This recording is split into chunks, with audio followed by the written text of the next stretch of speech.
So I'm going to kick us off and introduce our speakers. Our first speaker is Peter Linderoth, Director of Water Quality at Save the Sound, and he'll be talking to us about the Bay Grade section of the most recent edition of the biennial Long Island Sound report card.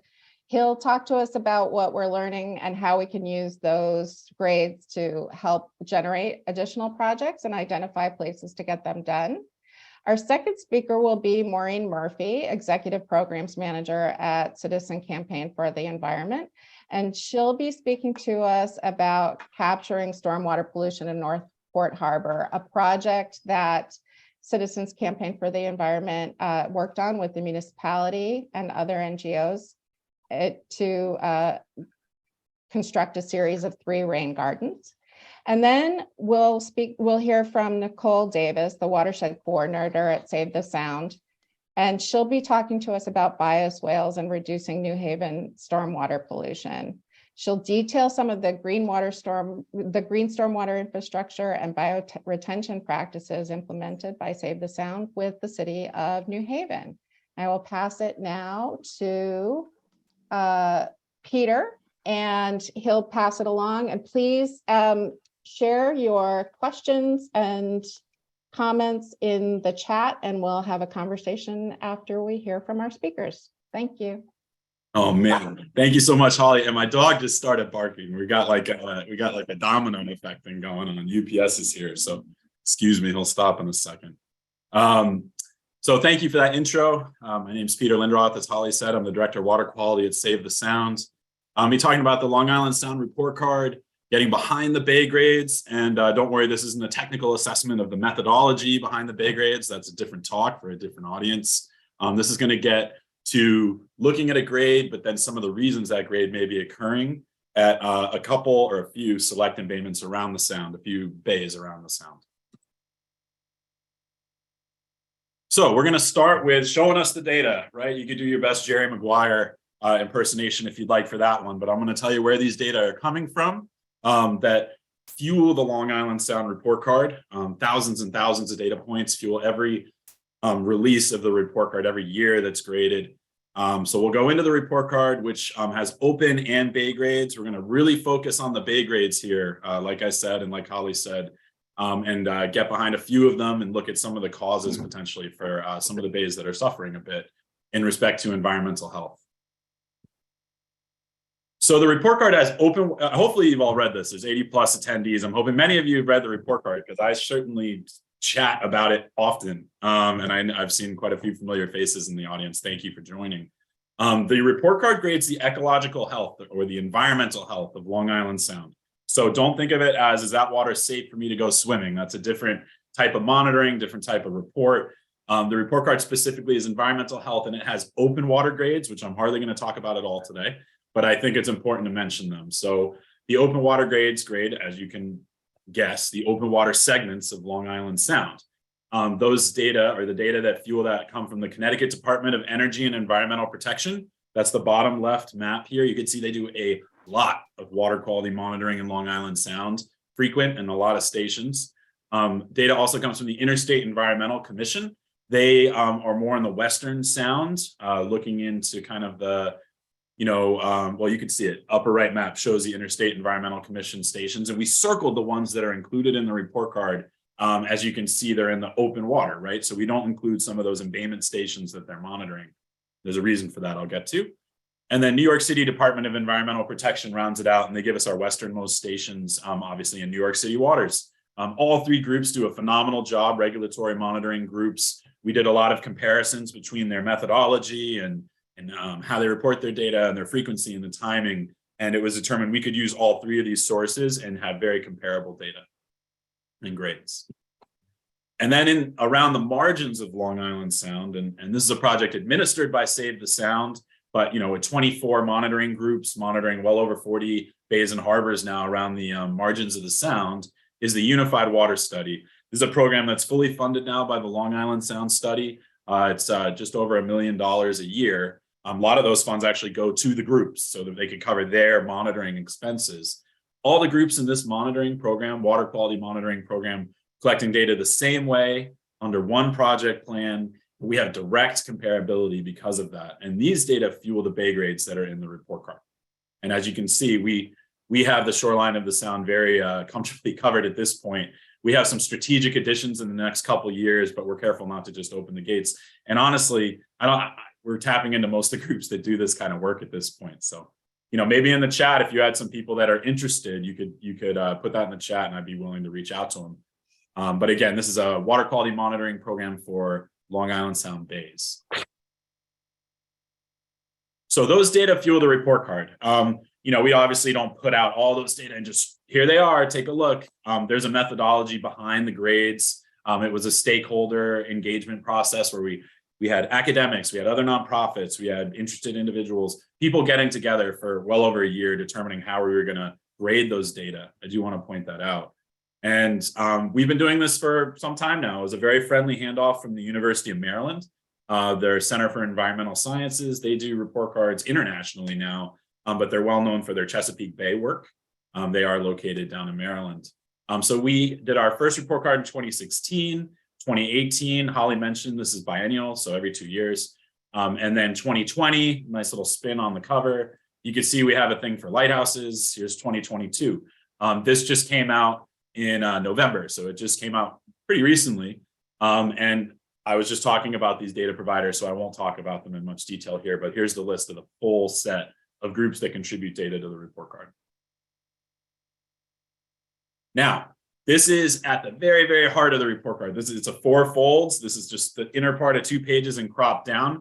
If you haven't read the whole thing, please do. We'll send this PowerPoint out. That's an active link. You could very easily just put in Long Island Sound report card. There's lots of other information in there other than the grades that's very useful. Actions people can take for cleaning up their waters. There's an executive summary, but also some forecasting as to, challenges that might face the sound in future years.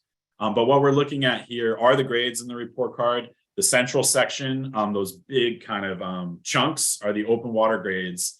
And then the focus of today are all the little, maybe we'll call them Skittles, although I don't think, yeah, we got all the Skittle colors, are the Skittles around the Long Island Sound, right? And those are the bay grades. So again, generated by data from Unified Water Study partners, and then graded.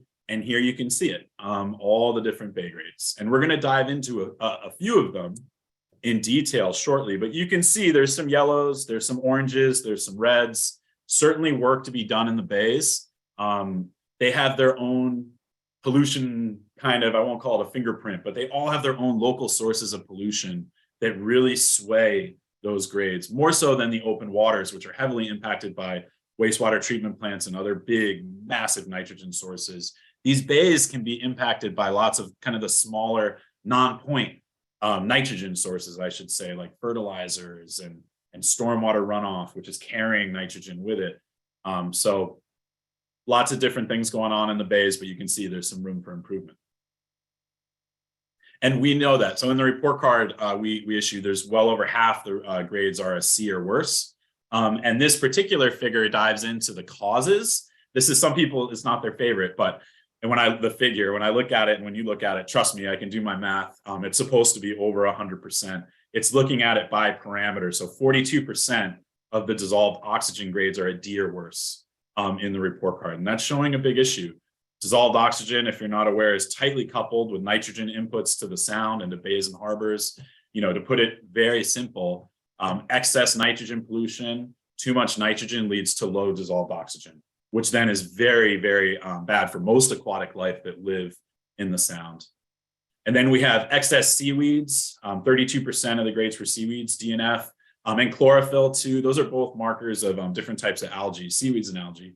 Too much of that stuff in the water is indicative of too much nitrogen coming into the bay or harbor. So just kind of an overview here of the different causes and stressors to those grades. Now I'm going to jump to the Sound Health Explorer. This should look pretty familiar. It doesn't have the Skittles. Now those bays have their outlines around them, but these are the grades for the Long Island Sound report card. And again, this is on Sound Health Explorer. So this is, if you don't, so I recommend you read the PDF of the report card, but if you go to Sound Health Explorer, it's a very interactive way of looking at these grades and looking at additional data that complement the grades. I'm going to focus on 3 bays that receive grades and received grades in the 2022 edition. We're going to look at Black Rock Harbor, which is in Bridgeport, Connecticut. We're going to look at Northport Harbor, which is in Long Island on the North Shore. I have them circled here. So Black Rock, Northport, and then Eastchester Bay, which is down in New York City waters. And look at some of the causes we believe that are in place that are leading to those poor grades. So this is what someone would see. If they clicked on Northport Harbor, it would take them into a more detailed explanation of the grades, who's doing the monitoring. You know, you could look at various years, some of the challenges that are facing that bay. In this case, we see poor dissolved oxygen. That's that, I mean, pretty clear. That's this unfortunately dead fish upside down. And excess chlorophyll. Again, that's that marker of algae and nitrogen, both receiving an F. Quick thank you to that team. This is the Cornell Cooperative Extension program, the Marine program, Suffolk County. They've been with the study for quite a few years. So thank you to them. Their data make these grades possible. This is something that we looked at. It's a different way of looking at it. So this is one day in Northport Harbor, specifically August 11th, 2021. I think people familiarize the color red with not good or poor, so it's pretty easy to see what's going on here. The inner portion of Northport Harbor was completely hypoxic, which means the dissolved oxygen levels got to a level where they just couldn't sustain aquatic life. There were likely dead fish this day. I've talked with people up at Northport Harbor. They've mentioned that they've seen fish kills and other things along the summer and the summer months. So this would be one of those days that they would have, you know, very likely seen dead fish and other aquatic life in the harbor. This is getting a little techie. I know there's a lot of text here. I won't show this exact one again. But one of the things we look at when we see poor grades, we'll do an analysis like this. You know, we created this map just to help us kind of understand the extent of hypoxia. But then we kind of want to get to like, where's that nitrogen coming that's fueling it? And this is a study that was done by Dr. Vaudry, Yarish, let's just say et al. And it looks at nitrogen loading, or the amount of nitrogen coming into all the bays around the sound. It's a really incredible tool. And I want to point out that in this particular harbor, Northport Harbor, 67% of the nitrogen entering the harbor is from septic systems or on-site systems, right? If you're from Northport, you probably know that they're likely cesspools, not just septic tanks. And that's a big issue. That's a huge source of nitrogen entering this particular harbor. It also is an issue that plays the North Shore of Long Island. I think that's pretty well known. But to put the quantifiable numbers behind this is really important, because if we say we want to improve the water quality at Northport, cutting down that 67% of nitrogen coming from septic is a really good place to start, unless there's some incredibly low-lying fruit with, say, sewer or fertilizer. It's the bulk of the nitrogen entering the system. And that would be where we would start. And that's where we recommend people start if they're trying to improve the water quality in that system. All right, next up is Black Rock. So again, I like to thank the teams that do the monitoring. In this case, it's Ash Creek Conservation Association and the Bridgeport Regional Aquaculture Science and Technology Education Center. Thank God it's posted right on the side of their boat, because I have trouble remembering that. But here they are at work monitoring Black Rock Harbor. Again, this is getting into Fairfield County in Connecticut. We see a D+. They've had Fs in the past. In this case, they have stormwater runoff and sewer discharges greatly contributing to their issue.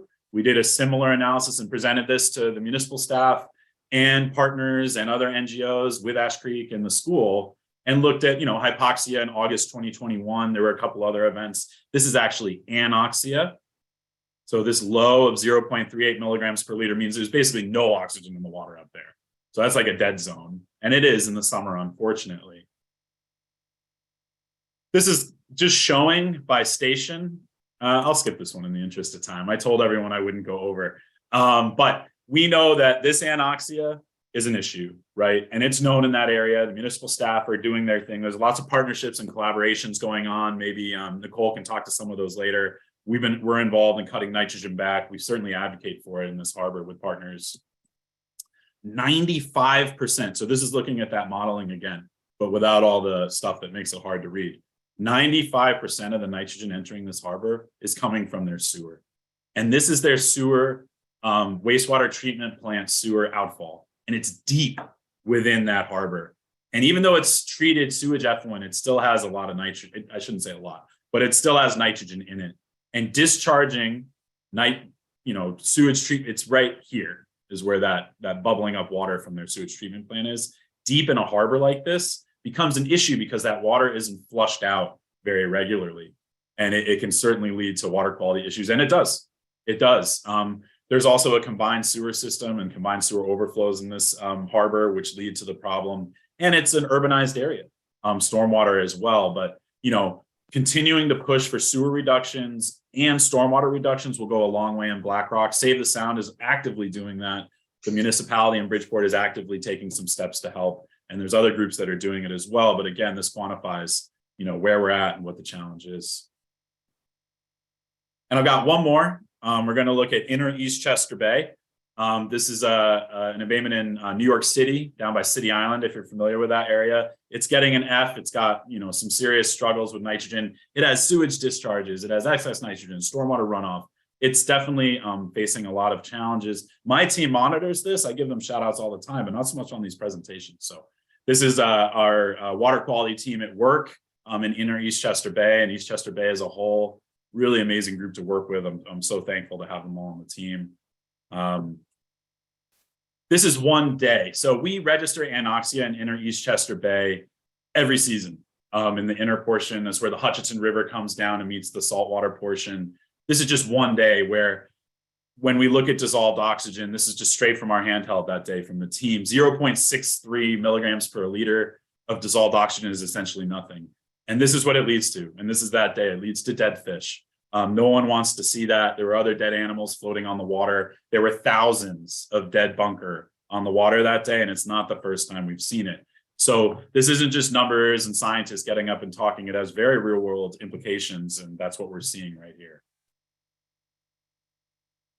So in this case, atmospheric deposition to the watershed, that's just a fancy way of saying water that's from precipitation falling and then flushing in, stormwater flushing into Eastchester Bay and fertilizer are the main nitrogen sources. This is Eastchester Bay. The watershed's very large. That's what the green outline is. Lots of green, grassy lawns and other things up in this area, contributing to a large fertilizer nitrogen load. And then here it is as well, although all your smiling faces, or at least Adrian, Holly's, and Marines are hiding it from my view. I just moved you all.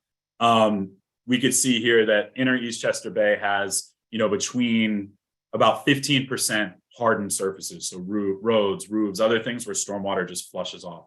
Big problem there. Our team is working on a Hutchinson watershed plan to address places where nitrogen can get cut specifically to improve water quality here. It's definitely an issue. And with that, I'm going to wrap it up. I'm not going to take questions now. Just a reminder, please, if you have questions or comments, to put them in the chat. And I'd like to introduce Maureen Murphy, who I've been working with often. Really pleasure working with you. Take it away. Go ahead and rip the screen share from me. Great. Thank you so much, Peter. I'm going to get my presentation up here.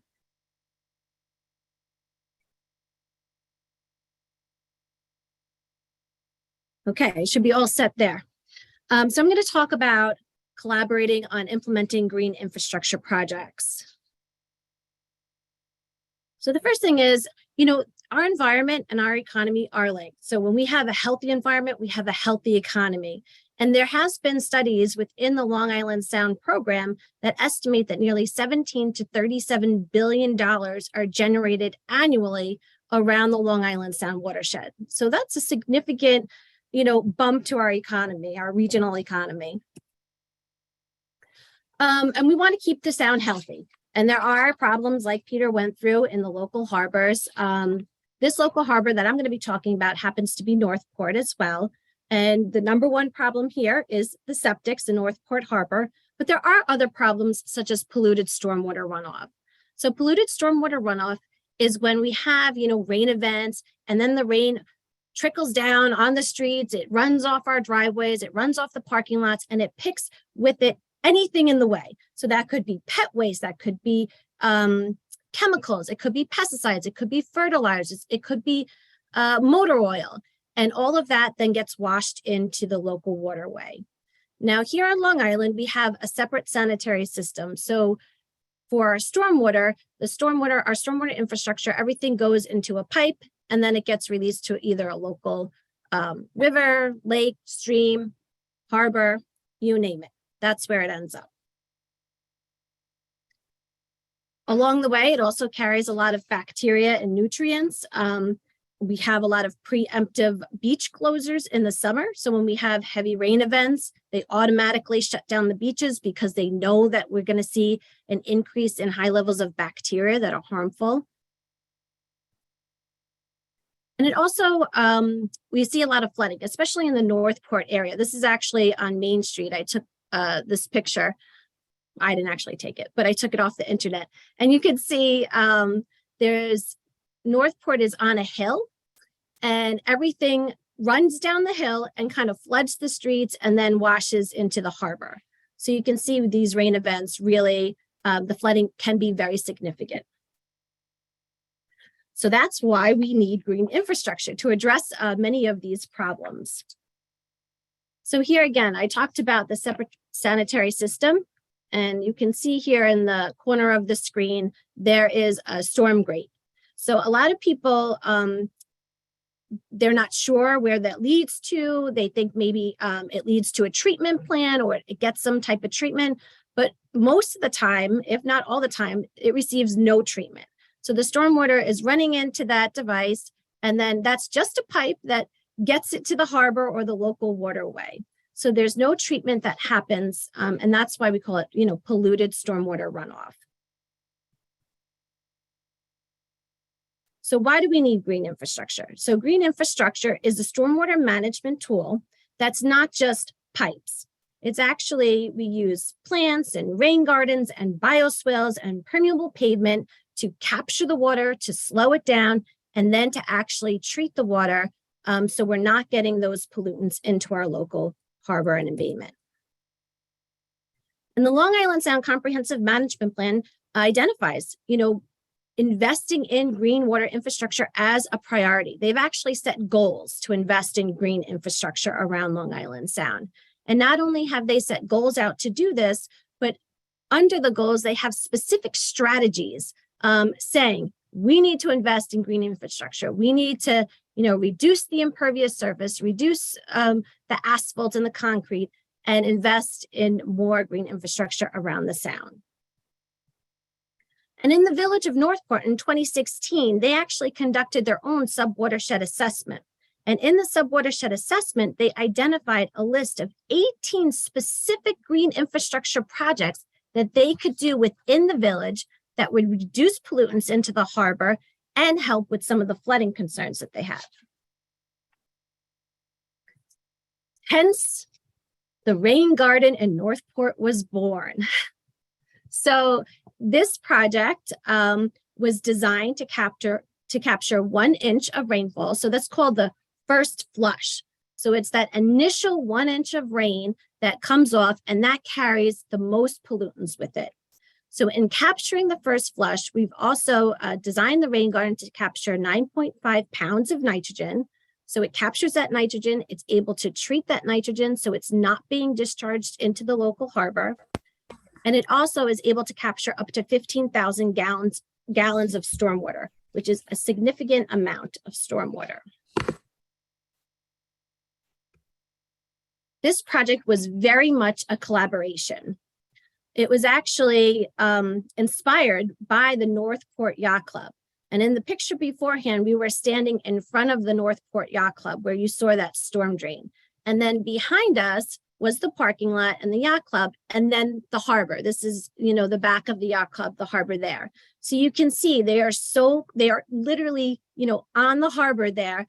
So they really wanted to address some of the pollutants going into the harbor. And they also wanted to address some of the flooding concerns that would happen in front of their parking lot there.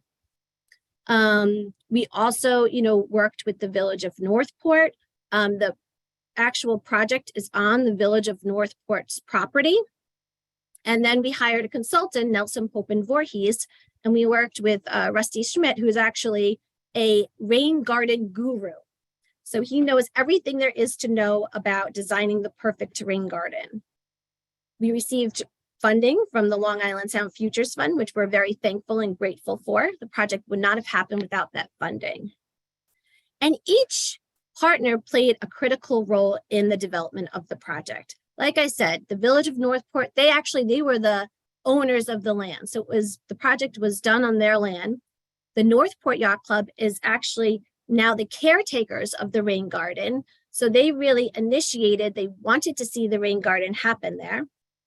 And then they also, now make sure that the rain garden is doing well. They make sure it has enough water, which I'll get to in a minute. And also, they really played a key role in helping drive out volunteers for the project. They also played a key role in helping a meeting space for public meetings that we held. They actually provided food to the volunteers on the planting day. And you can see here in this picture, CCE is there, as well as some members of the yacht club, and as well as the village mayor. So she was attended as well. And she was actually super engaged in the project, which was really great to see. I have some pictures on planting day, which will be very fun.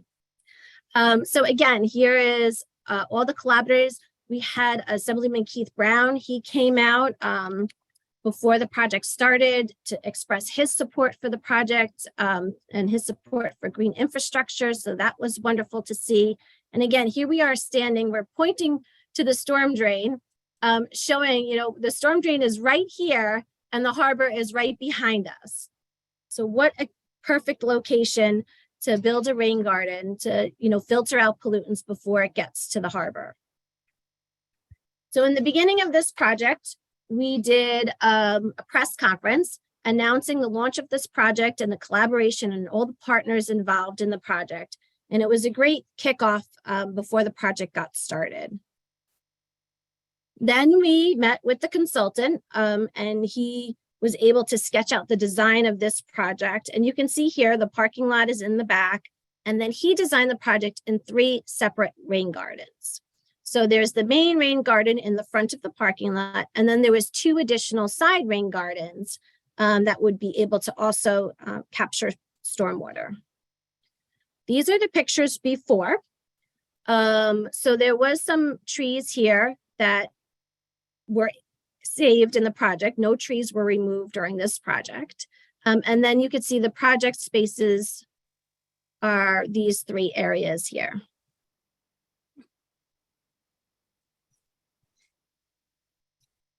After we received the design scope from the consultant, we held a public meeting at the Northport Yacht Club. So this was attended by almost 50 people came out to see the plans for the rain garden. We really wanted to ask the community members, what they thought about the initial plans. We wanted to get their feedback. We talked about the plants. We only were going to use native plants in this planting. Most of the plants were going to be specific to the Northport region of Long Island. So we were really focused on, using those types of plants. But we wanted to hear from the community what they thought, what was important to them. And this was an important part of the process because we received feedback here that we didn't even think about. For instance, many of the community members had a question about the fencing. There was white fencing in front of the area. And they wanted to know, okay, if we take the fencing down, we like that fencing in the winter, that's where we hang the Christmas garland on that fencing. So they had that discussion. I mean, ultimately they decided to take it down, but that was, the community's choice to do that. So those types of discussions happen. What types of plants would be used? What did those plants look like? So they were very engaged in the process from the beginning. And then when we got to planting day, the consultant was able to lay out all the plants, according to the plan. And then there was almost 30 volunteers that came out for planting day. And that included the village mayor. It included, members of the Northport Yacht Club. It included community members. We actually did a lot of outreach even, before the planting took place. We had public education materials that we went and we distributed to all the local homes in the area.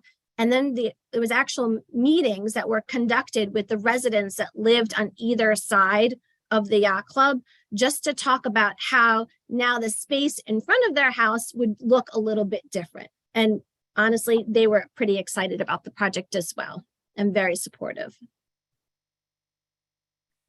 So here was planting day. We were, I am so impressed with everybody that came out for planting day because many people brought their own tools. They had their, their garden gloves. They had their planting tools. Here we have the village mayor. She didn't just show up for the press op. She came in, she got her hands dirty, and she planted the rain garden. So this was very exciting to see. We called it the Rain Garden Planting Party. And then the Northport Yacht Club was so generous, and they were able to serve lunch to all the volunteers who helped come out for the planting. So again, here's just the 3 areas being planted. You can see that the middle is kind of scooped out, and that's the design of the rain garden that helps to capture the water coming in and hold the water there so it can then filter back into the ground. And then we did a follow-up. We went back in July just to make sure that the rain garden was doing well. Like I said, the Northport Yacht Club has been kind of the caretakers of the rain garden. And if you can remember last summer, it was a very dry summer. We were in drought conditions. And that actually caused us to have to water the rain garden. Once the rain garden is established, it won't need watering. But in the first couple of months, and because of the very extreme dry conditions, we actually had to water the rain garden. So the Northport Yacht Club was able to do that. There was also some changes that had to be made when we went back to look at the rain garden. There was some plants that were struggling because there was more shade than anticipated in some areas. So they had to be switched out for, plants that do better in the shade. But overall, you could see the rain garden had started to take off in just a few short months. And the pollinators came to visit, which we always like to see.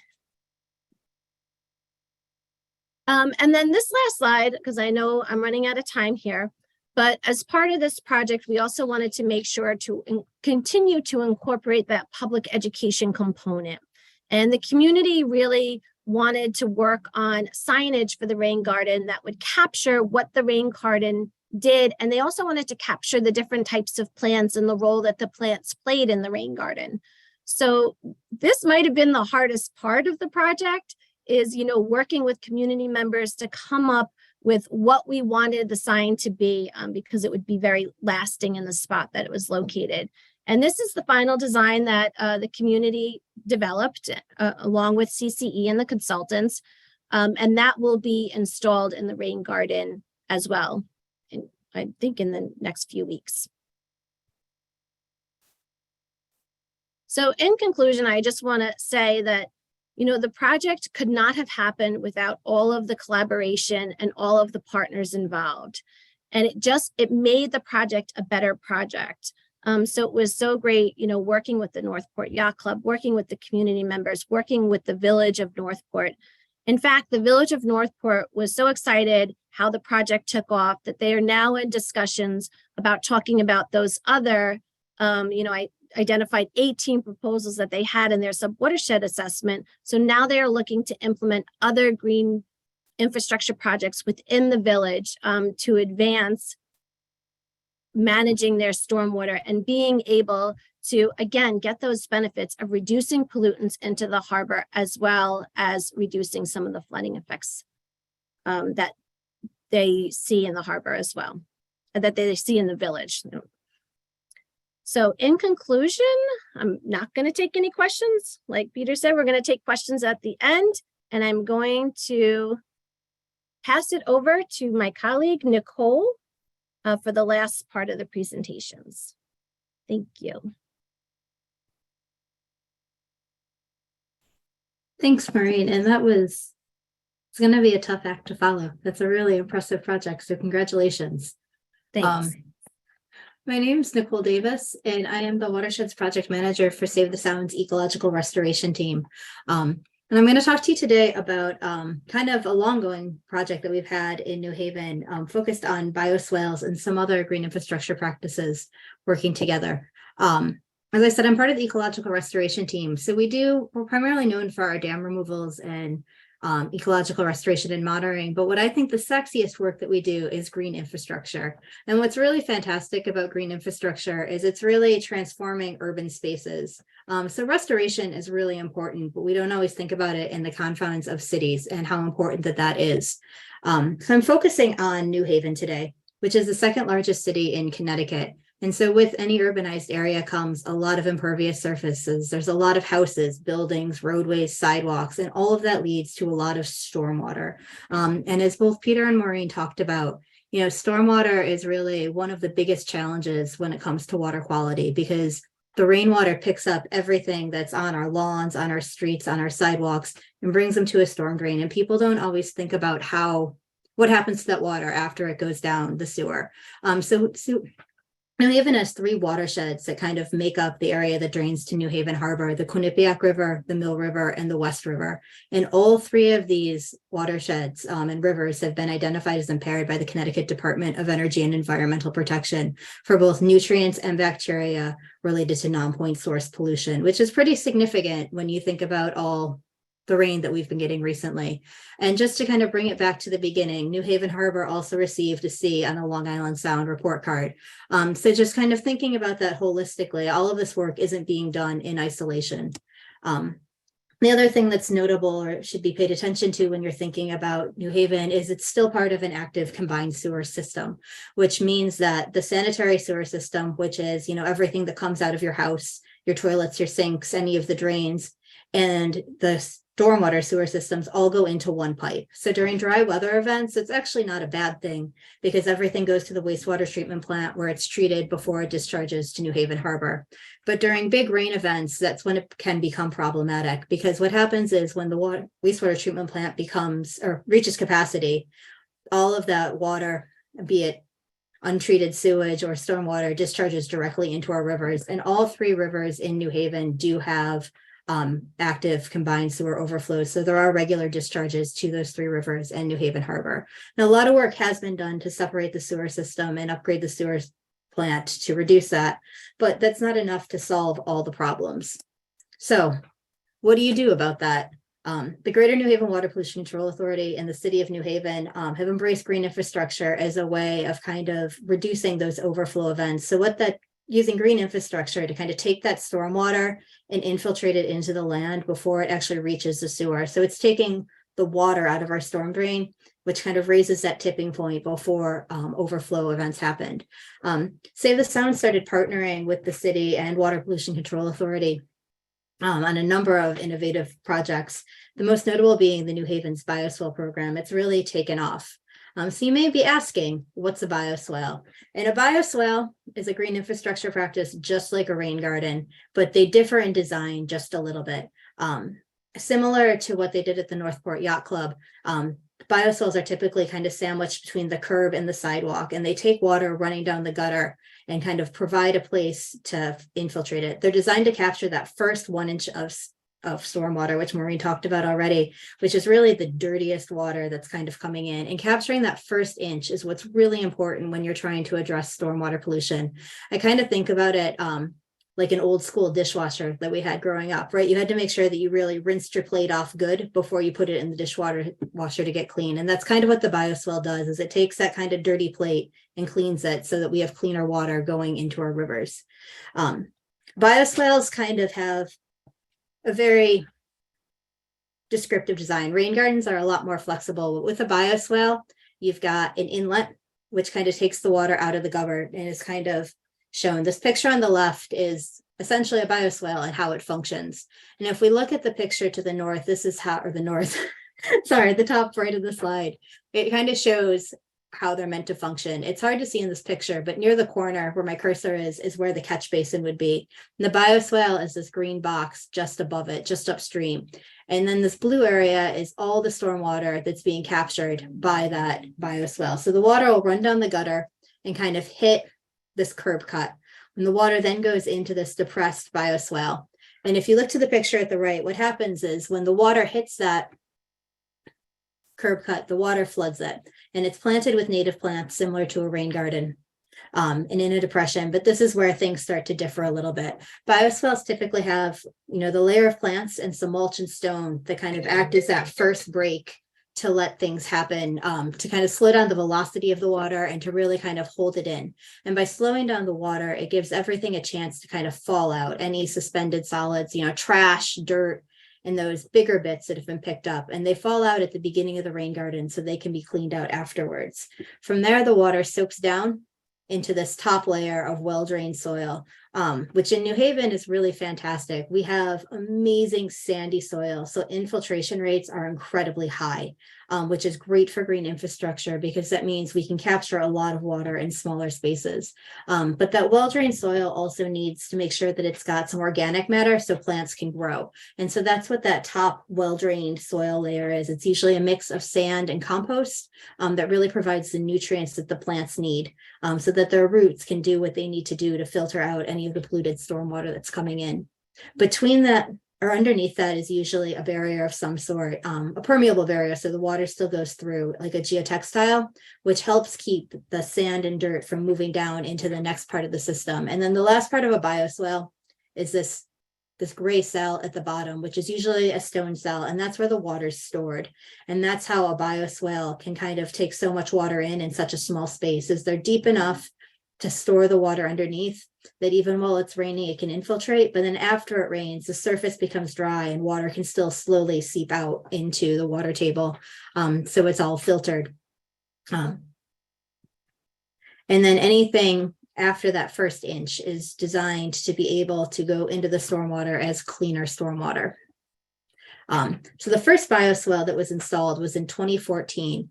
And what was great about this project was it was the first project to be implemented from the West River Watershed Plan. The West River is obviously the river farthest to the west, as the name states, in New Haven. And it has 5 active combined sewer overflows. And that's what kind of brought the community together, was this idea that we need to do something about our water quality.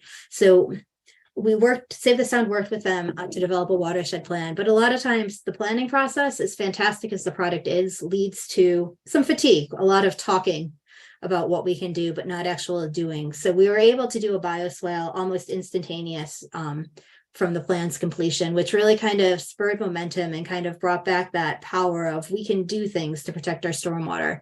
And so this project was cited by the community, and then adjacent to an elementary school. So there were a lot of opportunities to engage the community, which was a big goal of this project. It wasn't just to capture stormwater, but to get people to start thinking about stormwater differently.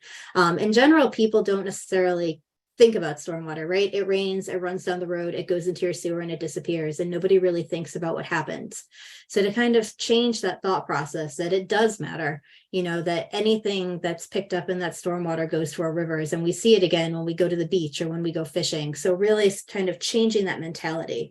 And that's where the city of New Haven and the Greater New Haven Water Pollution Control Authority became really amazing partners, because they started to really see the benefit of changing how we're dealing with stormwater.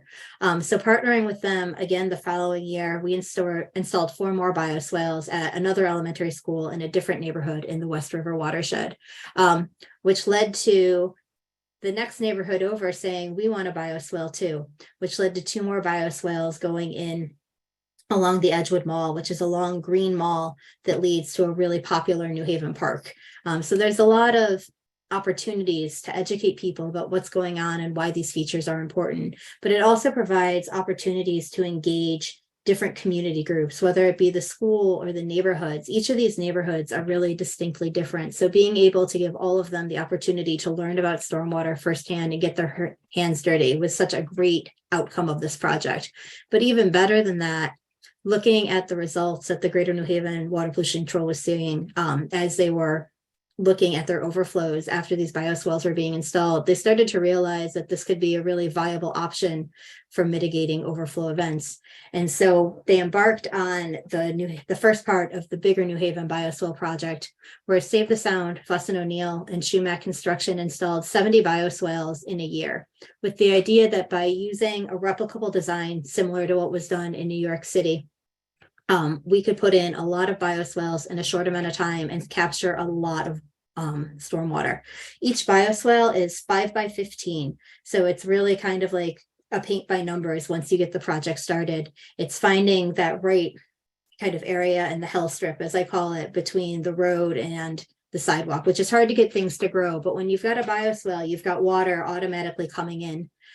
So it made it a little bit easier. And there's been a lot of research around the right types of plants to be used in this area, and a lot of research on the effects or the effectiveness of this type of application. And so 70 bioswales were all installed, clustered within this West River watershed area. And Maureen had talked a little bit about the plant palette, and I saw a question in the chat kind of leaning towards us. And one of the great things about green infrastructure is, the plants, it can be anything. We really lean towards native plants that can get their feet wet during a big rain event, but they're also, native plants are designed to be able to handle those long dry spells in between rain events that we see a lot in this area.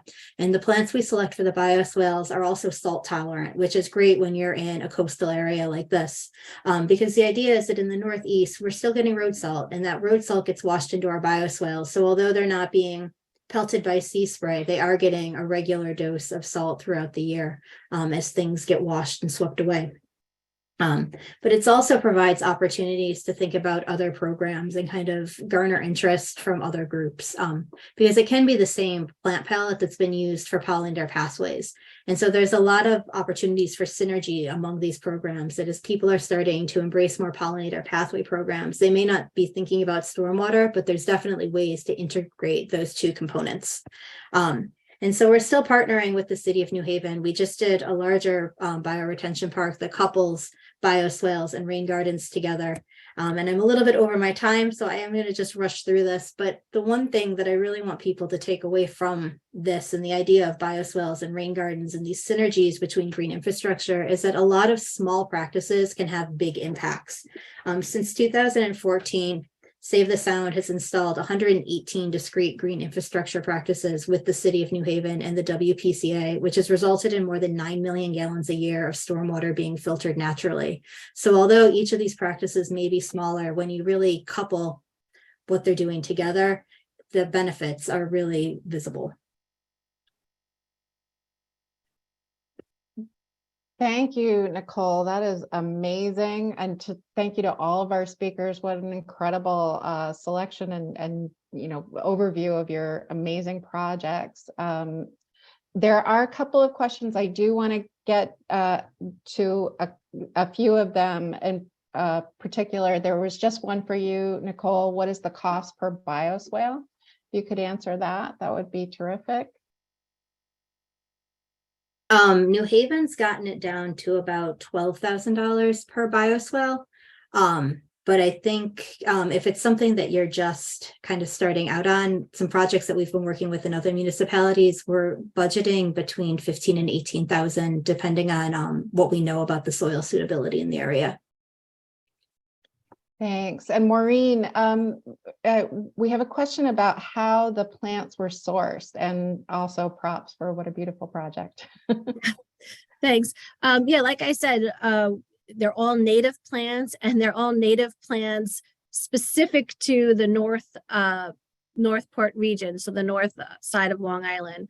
And they actually worked with a Native Plant Growers Association, a local association, to source the plants.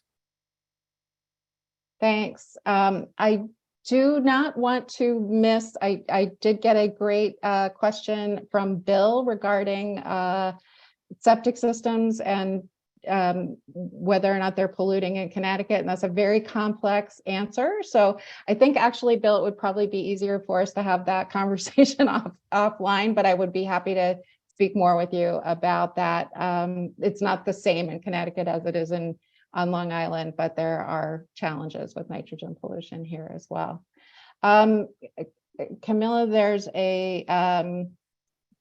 is this a question? It would be nice to see seasonal groundwater samples before and after bioswales installations. Is that something that's been done, Nicole? Are we monitoring that? I am not aware of any monitoring of groundwater. That's a great suggestion. It's a great idea. Yeah. It's an interesting thought. I was actually making a note of it just as you were reading it. Excellent. Well, we are a little bit short on time today. We've had just these amazing presentations. I want to make sure and turn this over to my colleague Diana to share the upcoming opportunities with our summit. And thank you all. Please note that there is a request for you to fill out our post survey, and that will help us generate more opportunities to talk about things. So Diana, for you. Yes, thank you, Holly. I have a few announcements before we close out this webinar. So as I shared in the chat, the recording of the webinar will be emailed to everyone who registered and is attending this webinar, and will be shared on our network website. But as Holly mentioned at the beginning of this webinar, on March 30th, we're going to host our inaugural Long Island Sound Summit, which is going to focus on funding and strategies to tackle local water pollution. The summit will be held in the Village Center at Port Jefferson. It will also feature a panel of speakers showcasing clean water projects and resources, and will feature guest speakers like Christine Gilbert from Stony Brook University and Michael Yosik from City of Norwalk. You can learn more about who we have lined up for our speakers, our events for the summit, including workshops that we're going to host on our website, longislandsoundsummit.mailchimpsites.com.